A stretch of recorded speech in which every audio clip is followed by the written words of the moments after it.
Assalamualaikum teman-teman, saya Yuli Indah Mawarni Arwan akan menjelaskan 4 materi dari ilmu pendidikan Islam. Materi yang pertama yaitu pengertian dan ruang lingkup pendidikan Islam. Pengertian ruang lingkup dalam Kamus Lengkap Bahasa Indonesia dijelaskan bahwa ruang berarti sela-sela atau antara dua deret, sementara lingkup diartikan batas ruang. Dari kedua pengertian di atas, dapat ditarik kesimpulan bahwa ruang lingkup adalah batasan ruang pembahasan dan suatu hal tertentu. Adapun ruang lingkup pendidikan Islam adalah yang pertama, perbuatan mendidik, yang kedua, anak didik, yang ketiga, dasar dan tujuan pendidikan Islam, yang keempat, pendidik, yang kelima, materi pendidikan. Yang keenam, metode pendidikan. Yang ketujuh, alat pendidikan. Yang kedelapan, evaluasi pendidikan.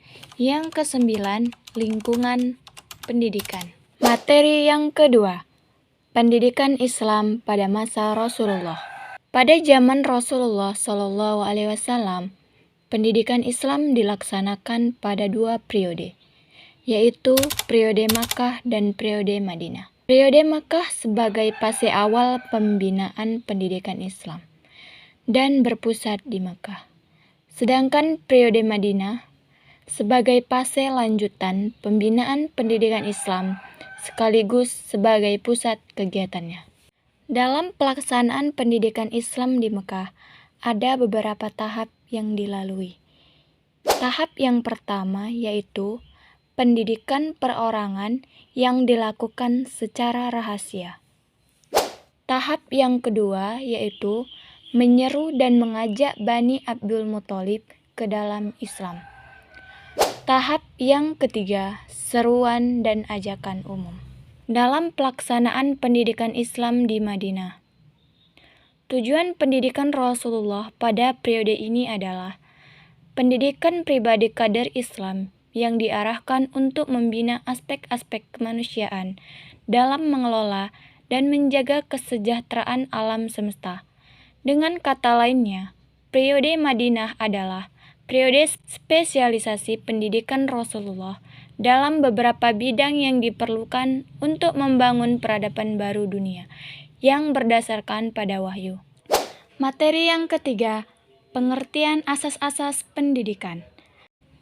Asas pendidikan merupakan sesuatu kebenaran yang menjadi dasar atau tumpuan berpikir baik pada tahap perancangan maupun pelaksanaan pendidikan.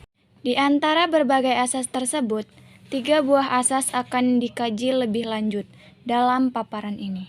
Yang pertama, asas Tutwuri Handayani. Yang kedua, asas belajar sepanjang hayat. Dan yang ketiga, asas kemandirian dalam belajar. Macam-macam asas pendidikan. Yang pertama, asas sejahtera. Yang kedua, asas sosial. Yang ketiga, asas ekonomi. Yang keempat, asas politik dan administrasi. Yang kelima, asas psikologi. Yang keenam, asas motivasi. Yang ketujuh, asas apresiasi. Yang kedelapan, asas korelasi.